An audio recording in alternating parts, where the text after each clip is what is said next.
नमस्कार, NaukiNews.com में आपका स्वागत है। आज मैं बात करने वाला हूं जो तीसरा चरण है महामारी का, जिसकी बात हो रही है।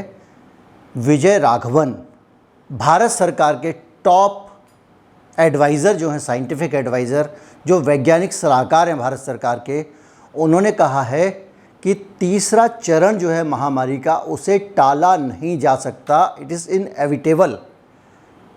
अब उन्होंने ये कह दिया है। हम फिर नए सिरे से बहस करें कि महामारी ऐसे नहीं होती है, वैसे नहीं होती है, नॉर्मल वायरस होती है, ऐसा वायरस होती है, ये सारी बातें जो भी आप करें, इसका आप कोई अर्थ रह नहीं गया है, क्योंकि आप 2 चरण पार कर चुके हैं।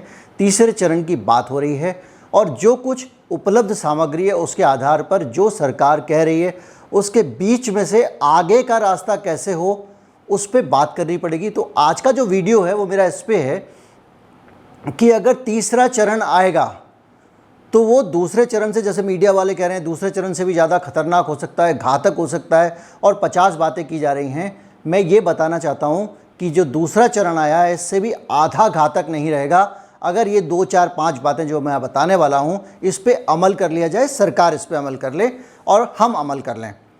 चैनल को सब्सक्राइब कर लीजिए, फिर हम बातचीत आगे बढ़ाते हैं।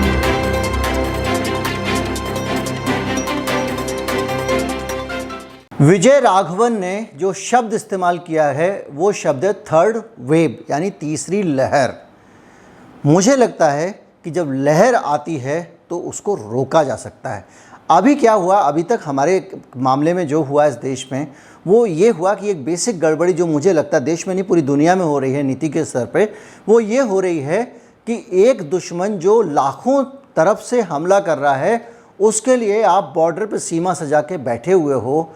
आप ये नहीं देख रहे हो कि एक तो वो किस सुरंग से आता है, उसको बंद कर दिया जाए, नंबर 1, और नंबर 2, वो अगर हमला कर दे रहा है तो हमारा ज़्यादा से ज़्यादा फोकस इस बात पे होना चाहिए कि हम इलाज कैसे करें, प्रिवेंशन से ज़्यादा। क्योंकि हमारे जो अभी तक के प्रिवेंशन के हमने तरीके अपनाए थे, मुझे लगता है, ये मेरी ओपिनियन है, कि वो तरीके कामयाब नहीं हुए हैं, या हुए हैं तो बहुत आंशिक रूप से कामयाब हुए हैं।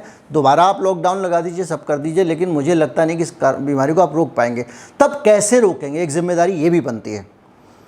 वैसे रोकेंगे जैसे कि इस बार आप रोक सकते थे, जैसे इजराइल ने रोका, जैसे सऊदी अरब ने रोका, जैसे बहुत सारे देशों ने रोका। मेरा वीडियो है, तो वो एक तरीका है कि आप जो है ये देखें और ध्यान रखें कि कहाँ से बीमारी आ सकती है और उन जगहों पर मजबूती से रोक लगाएं। पहला चरण आया था महामारी का, तब हमने विदेशों से आने वाली फ़्लाइट्स और दूसरी चीज़ों को नहीं रोका, हमने उसको झेला। जब दूसरी वेव आई, दूसरी लहर आई, तब भी वो लहर तो एक ही जगह से आ रही थी, यूके से। यूके के जिन जिन देशों से संबंध थे उन सबकी फ़्लाइट रोक देनी चाहिए थी। आपने पहले नहीं रोकी थी, सीख के रोक देते तो आपका कोरोना रुक जाता, भारत नहीं आता। लेकिन मैं यहाँ फ़्लाइट रोकने पे बात करने वाला नहीं हूँ। मैं यहाँ 4-5 दूसरी चीज़ें भी हैं, उनको भी आपसे बताने वाला हूँ। एक चीज़ ये हो गई, जैसे मैंने कहा विदेशों से रोको, तो विदेशों से आने वाले भारतीयों को भी रोक दिया जाए, और ख़ासतौर पर नज़र रखी जाए कहाँ कहाँ नए स्ट्रेन आ रहे हैं, उन जगह से बिल्कुल लोगों को ना आने दिया जाए। जहाँ बीमारी फैल रही है वहाँ रोक दिया जाए, क्योंकि भारत बड़ा देश है, एक बार जब यहाँ आ जाता है तो बहुत ज़्यादा फैलता है। तो आपका ध्यान जो होना चाहिए, एक तो ये प्रिवेंशन आप कर सकते हैं, अधिकतम इससे ज़्यादा प्रिवेंशन करने का कोई आपके हाथ में है नहीं। जब समाज में फैलता है तो आप समाज को सावधान कर सकते हैं। अब मैं आता हूँ फैलने के तरीकों पे। जो दूसरी वेव है उसमें और पहली वेव थी उसमें, इन दोनों में जब बीमारी फैल रही थी तो उसका कारण ये बताया गया था कि जो मुंह से ड्रॉपलेट्स आती हैं उनके कारण फैलता है। कुछ स्लाइवा की बारीक बारीक बूंदें होती हैं, जिनके बीच में 100, 200, 500, 1000, 2-4 वायरस होते हैं। वो बूंदें मुंह से निकलती हैं और किसी आदमी ने आके उस बीच में तुरंत आके सांस ले ली तो वो उसके साथ चली जाती हैं, या वो बूंदें कहीं किसी सरफेस पे गिरी, आपने उसको छू लिया और वो हाथ आपके मुंह पे या आँख पे लग गया, तो आपके पास में वो आपके अंदर जा सकती हैं। अभी तक शुरू में ये थ्योरी थी। उसके बाद में नए डेवलपमेंट आए। डॉक्टर फॉसी ने कहा, इसके अलावा हमारे देश की सरकार ने कहा कि भाई अब ये एरोसोल भी है। एरोसोल का मतलब ये नहीं होता है कि हवा में आंधी के साथ उड़ता हुआ आएगा और आपके घर में घुस जाएगा। एरोसोल का मतलब ये होता है कि अगर मैं यहाँ खड़ा हुआ हूँ, मेरे अंदर वायरस है, मैंने खांसा, उसके बाद में यहाँ से चला गया, ड्रॉपलेट नीचे गिर गए, लेकिन हवा में भी कुछ वायरस जिंदा है। अगर आप यहाँ पे आए तो वायरस आप पे हमला कर देंगे। तो तीसरे चरण में जब आपकी स्ट्रेटजी होगी तो आपको करना क्या पड़ेगा कि अभी इस बार जो दोनों चरण हैं और ये नई खोज है, इसके आधार पे आप सोचें तो सबसे ज़्यादा जो लोग वायरस का शिकार हुए वो लोग थे जो सेंट्रली एयर कंडीशनड एनवायरनमेंट में काम करते थे, ऐसी जगहों पे काम करते थे जो बंद जगह थी, अंदर से एयर कंडीशन थी, जिसके अंदर हवा की आवाजाही बहुत कम होती थी।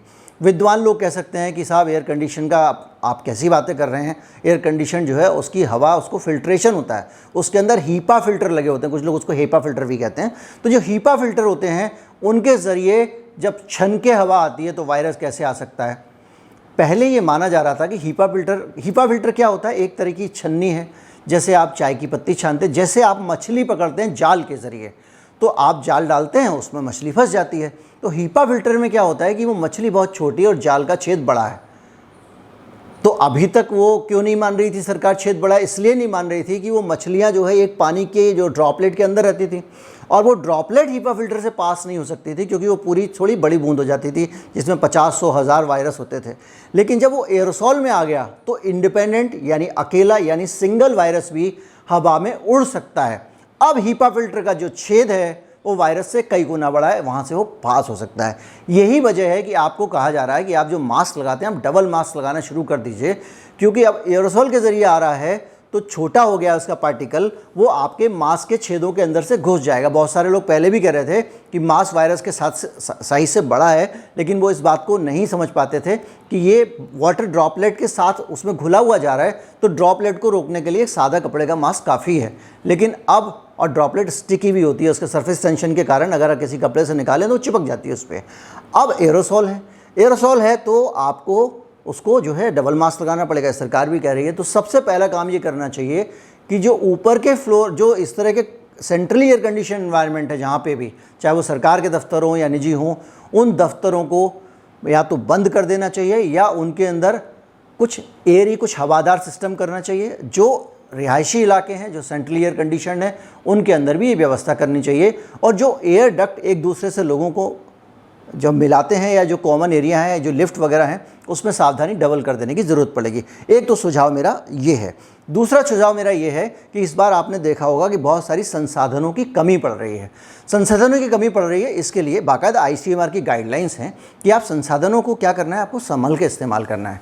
डॉक्टर को ये समझना पड़ेगा कि जो भी संसाधन उसके पास हैं वो सीमित हैं, क्योंकि ज़्यादा लोग बीमार हो रहे हैं। ऑक्सीजन है, एक पेशेंट को ऑक्सीजन लगी हुई है अस्पताल में, और उसको खाना खिलाना है, उसने ऑक्सीजन साइड में रख दी, खाना खा रहा है, फिर लगा दी। उसको वेंटिलेटर भले ही नहीं निकाल सकते, लेकिन ऑक्सीजन तो आप आमतौर पर निकालते हैं, आपको कोई भी परिचित रहा होगा। अब वो बह रही है। अब आप ये सोचिए कि इस तरह से जो रिसोर्सेस हैं वो सारे के सारे बर्बाद होंगे, उनका लीकेज होगा, तो ये बड़ा नुकसान हम सबके लिए हो सकता है। तो एक तो रिसोर्सेज बचा के चलें। दूसरा, कोई भी दवा अगर आप खाते हैं उसका एक फ़ायदा होता है तो एक नुकसान भी होता है, जिसको आप साइड इफ़ेक्ट कहते हैं। अब आप जो दवाएं रिकमेंडेड नहीं हैं उन दवा को अंधाधुंध देंगे तो वो नुकसान कर सकती हैं। तो इसलिए सरकार को क्या करना चाहिए, सेंट्रली गाइडलाइन बनानी चाहिए कि ये अभी बनाई है ICMR ने, लेकिन उनको और पुख्ता करना चाहिए। मैंने जब अभी पिछले दिनों जब वीडियो डाला था जिसमें कहा था कि ऐसी गाइडलाइंस होनी चाहिए, उसके 1-2 दिन बाद ही घोषणा भी हो गई। तो मुझे बड़ी खुशी है कि जो मैं सोचता था वैसी सरकार भी सोच रही थी। तो वो जो आप गाइडलाइंस बनाते हैं उनको पुख्ता होनी चाहिए, डॉक्टर को पता होना चाहिए कौन सी दवा देनी है कौन सी नहीं देनी है। इसके अलावा जो अभी एम्स के डायरेक्टर ने भी कहा कि जो आलतू फालतू अंड बंड संड जितने आप टेस्ट करते हो वो सारे बंद कर दीजिए, जिनकी ज़रूरत नहीं। आप मार्कर टेस्ट करते हैं, इन्फ्लेशन का मार्कर, अरे भाई दांत में दर्द होगा, पेट में दर्द होगा, आपको इवन डायरिया होगा, इन्फ्लेशन का मार्कर बताएगा भाई अंदर इन्फ्लेशन है शरीर में। अब आप उसके बेसिस पे कोविड का इलाज तो नहीं कर सकते, उसके बेसिस पे किसी को आदमी को जो आप ऑक्सीजन बेड पे भर्ती तो नहीं कर सकते। ऐसे लोग बहुत सारे इन्फ्लेशन चेक करा लेते हैं, उसके बाद परेशान होकर घूमते कि भैया मुझे बिस्तर दिला दो, ऑक्सीजन बेड दिला दो। भाई आराम कीजिए, आपको उसकी ज़रूरत नहीं है। इसी तरह से कई दवाएं, जैसे स्टेरॉइड पढ़ लिया, स्टेरॉइड एक समूह है दवाओं का, उसमें 50 तरह की दवाएं होती हैं। आपको जो स्टेरॉइड दिया जाता है वो आपको ज़रूरत है या नहीं, इस पर बहुत कुछ निर्भर करता है। आमतौर पर डॉक्टर ये अच्छी तरह से जानता है कि स्टेरॉइड अगर समय से पहले दे दिया, अगर आपके अंदर सिम्टम्स नहीं हैं और आपके अंदर अगर मान लीजिए वायरस उतना नहीं बढ़ा है और स्टेरॉइड दे दिया, तो वायरस घातक तरीके से तेज़ रफ्तार से भागने लगेगा, जो आपके प्राण भी ले सकता है। तो भैया स्टेरॉइड आप लेके रख लेते हो, कई लोग ले रहे हैं स्टेरॉइड ये सोच के कि भैया इससे ठीक हो जाएगा। ब्लड थिनर बिला वजह लेना खतरनाक भी हो सकता है, क्योंकि आपको जो डॉक्टर एडवाइस कर रहा है वो आपको बता रहा है कि क्या देना है क्या नहीं देना है। अब आपने ले लिया, पता चला कि वो कोविड में आप कुपित हो गया मामला, या आपको और ज़्यादा दिक्कतें होंगी। तो कोई भी काम, कोई भी बेवकूफ़ आदमी आपको व्हाट्सएप वीडियो में कोई बात बोलता है, आप उसकी बातों को मत मानिए। जो इलाज है उसके लिए प्रोटोकॉल बना हुआ है, भारत सरकार का ICMR है, जो जिसका काम है मेडिकल रिसर्च करता है और आपको फाइंडिंग्स देता है और गाइडलाइंस देता है। डॉक्टर्स को भी बताता है उनको क्या करना चाहिए। उनकी साइड से जो हमारे डॉक्टर हैं उनको भी समय समय पे अपडेट लेते रहना चाहिए, जो कहीं दिखाई नहीं दे रहा है। तीसरी दिक्कत और आती है एक महामारी में, वो आती है मरीज का दर्द। आप मरीज हैं, आपके किसी व्यक्ति का निधन हो गया या उनकी हालत बिगड़ गई, ऐसी स्थिति में मरीज को कैसे हैंडल किया जाए, बाकायदा इस पर बहुत ज़्यादा विस्तृत इस पर लिटरेचर है। ये बताया गया है जब किसी का निधन होता है तो क्या होता है कि उसके अंदर कुछ प्रतिक्रियाएं होती हैं। वो प्रतिक्रियाएं क्या होती हैं, ये 1969 से सोच लिया गया है और डॉक्टर्स की ट्रेनिंग में होता है कि उनको क्या कहना चाहिए। जिनमें से सबसे पहले तो जब किसी के व्यक्ति की निधन होता है तो वो डिनाइल मोड में होता है। उसका मन उसको स्वीकार करने को तैयार नहीं होता, उसको लगता है कि ये व्यक्ति तो वापस आ ही जाएगा। ये एक वैज्ञानिक साइकोलॉजिक अवस्था है जो हर व्यक्ति के निधन के बाद में उसके परिजनों के अंदर होती है। उसके बाद में उसे गुस्सा आएगा, उसको लगेगा कि भाई जो है वो उसको बहुत ज़ोर से गुस्सा आता है। ये स्वाभाविक बात है, उस गुस्से में हो सकता है वो डॉक्टर्स के साथ भी गुस्सा कर सके, बुरा व्यवहार कर सके। इसके अलावा उसके बाद में इसकी जो स्थिति होती है, तीसरी स्टेज होती है, वो बार्गेन करने की होती है। बार्गेन मतलब वो अपने आप को भी समझाता है, कुछ परिस्थितियों को भी समझाता है, चलो भाई कुछ कर लिया जाए, समझ लिया जाए। चौथी स्थिति होती है डिप्रेशन की। उसके बाद वो अवसाद में चला जाता है, उसको लगता है कि हम जो है वो बहुत अब क्या है, दुनिया नश्वर है वगैरह वगैरह और जीना बेकार है वगैरह। इसके बाद एक्सेप्टेंस आती है, मतलब 4-5 स्टेजेस के बाद एक्सेप्टेंस आती है। तो ऐसी हालत में जब कोई डॉक्टर को ठोक देता है पकड़ के अस्पताल में या तोड़फोड़ कर देता है तो उसको समाज का दुश्मन नहीं मानना चाहिए। ये सामान्य साइकोलॉजी है। तो इससे बचेंगे कैसे? इससे डॉक्टर ही बच सकते हैं। आपने किसी आदमी को एक इंजेक्शन लगाया, उसको अच्छे से समझा दो कि भाई हम ये इंजेक्शन दे रहे हैं और इसको देने के बाद में ये स्थिति हो सकती है, लेकिन हमारी कोशिश रहेगी नहीं हो, लेकिन ये इसका साइड इफ़ेक्ट है, क्या करें, हमको करना ही पड़ेगा। आप समझा दीजिए। मरीज, मानसिक रूप से मरीज के परिजन तैयार रहेंगे। आपको कोई अतिरिक्त वक्त नहीं लगना, ब्रीफ तो आप करते ही हैं, दस्तखत आप कराते ही हैं। आप उसको और अच्छी तरह से समझा दीजिए कि साहब जो है वो आपके जो है वो बहुत बुरी स्थिति हो रही है, मुश्किल लग रहा है बचना, हम क्या कर सकते हैं। कुछ चीज़ें आदमी के हाथ में नहीं होती हैं, तो आदमी को लगेगा चलो डॉक्टर सिंसियरली, डॉक्टर उसका हालचाल ले ले, उसके परिवार का हालचाल ले ले, उसके घर की दशा जान ले, इतना भर कर ले तो ये अस्पतालों के शीशे नहीं टूटेंगे। और ये प्रोटोकॉल में डॉक्टरों को सिखाया जाता है, ये गाइडलाइंस हैं और भारत सरकार भी इस तरह की गाइडलाइंस अलग अलग प्लेटफॉर्म पे अपने जारी कर चुकी है। आज से नहीं है, मैं आपको बता रहा हूँ, सालों साल से है, मेरे भी जन्म से पहले से है। तो आपको ये समझना पड़ेगा, अगर ऐसा आप करते हैं तो जो मृत्यु का के कारण जो बहुत सारा बवाल हो रहा है वो नहीं होगा। लोग सिर्फ अस्पताल नहीं तोड़ते हैं, वो सोशल मीडिया पे आके बोलते हैं, दूसरी जगहों पे चीज़ें बोलते हैं, उससे भी समाज में डर फैलता है, अफरा तफरी फैलती है और डर रोकना बहुत ज़रूरी है।